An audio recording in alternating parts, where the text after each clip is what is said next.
I'm Angela Wamboy, and these are the stories making headlines on Capital TV. The High Court has given the Attorney General and the Commission on the Implementation of the Constitution 40 days to prepare a bill on the implementation of the two-thirds gender principle. Justice Mumbi Ngugi says the two bodies have violated their obligations to prepare the relevant bill within reasonable and practical timelines, thus violating the constitutional provisions. The law requires that no more than two-thirds of elective and appointive bodies should be composed of members of the same gender. She says Parliament's Constitutional Implementation Oversight Committee has also failed in its mandate to ensure constitutional principles are realized within the timeline set out therein. Ngugi has issued the judgment to a petition filed by the Center for Rights Education and Awareness that accused the AG and the CIC of demonstrating an unwillingness to see the two-thirds gender principle realized. Suspended Lands Cabinet Secretary Chering Gilu has denied charges of obstructing the Karen land probe after a magistrate's court declined to have her charged separately.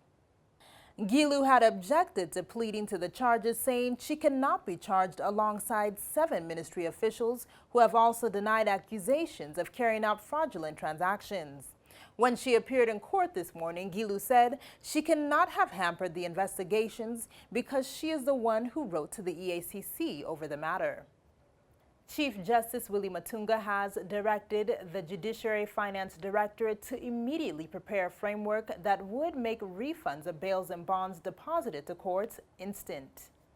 In a circular, Matunga observed that thousands of Kenyans pay bail fees in various courts across the country every day, but getting back their money has been frustrated through bureaucracy.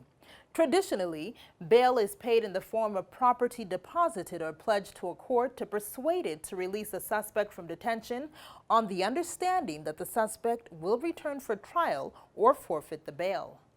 The Chief Justice also ordered that the Audit and Finance Departments establish how much unclaimed bail refunds the judiciary still holds and what to do about the assets which do not belong to the judiciary but are in their possession.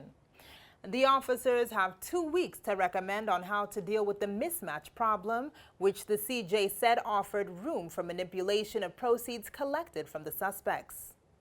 In international news, the U.S. Supreme Court ruled on Friday that gay marriage is a nationwide right. A landmark decision in one of the most keenly awaited announcements in decades and sparking scenes of jubilation. The nation's highest court, in a narrow 5-4 decision, said the U.S. Constitution requires all states to carry out and recognize marriage between people of the same sex. President Barack Obama praised the ruling in a fresh victory for the White House a day after he told off a heckler at a gay pride reception. And in the world of business, Britam shareholders have approved a proposal that will see the company adopt a new name, Britam Holdings Limited.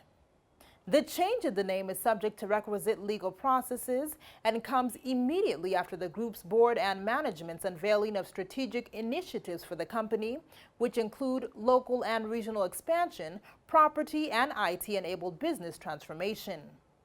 And finally, in the world of sports, the 3rd Football Kenya Federation annual general meeting that was scheduled to be held on Friday in Kisii has been postponed indefinitely.